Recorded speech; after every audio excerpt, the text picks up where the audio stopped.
તો નમસ્કાર મિત્રો, ગુજરાતી અપડેટ યુટ્યુબ ચેનલમાં આપ સૌનું હાર્દિક સ્વાગત છે।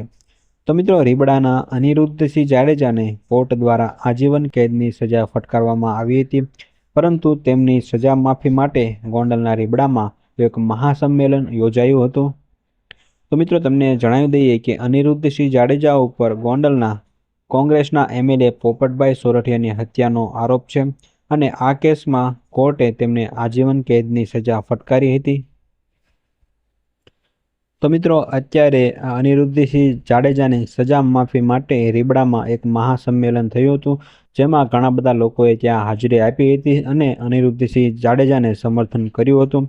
તો મિત્રો, રીબડાના અનિરુદ્ધસિંહ જાડેજાની સજા મામલે એક બાજુ કોર્ટનો નિર્ણય છે અને બીજી બાજુ એક આ મહાસંમેલનમાં હાજર થયેલા લોકોની માંગણીઓ। તો મિત્રો, હવે જોવાનું રહ્યું કે આવનારા સમયમાં કાયદો અને ન્યાય પ્રક્રિયા કયા માર્ગે આગળ વધે છે। શું ખરેખર અનિરુદ્ધસિંહ જાડેજાને સજા માફી મળશે કે નહીં, એ આવનારા સમયમાં આપણને જોવા મળશે। તો મિત્રો, તમારું આ વિડીયો વિશે શું કહેવું છે, કોમેન્ટમાં જરૂરથી જણાવજો। અને આવી ગુજરાતને લગતી અપડેટ જો તમે મેળવવા માંગતા હો તો વિડીયોને એક લાઇક કરી દેજો અને સાથે સાથે ચેનલને સબસ્ક્રાઈબ પણ જરૂરથી કરી દેજો।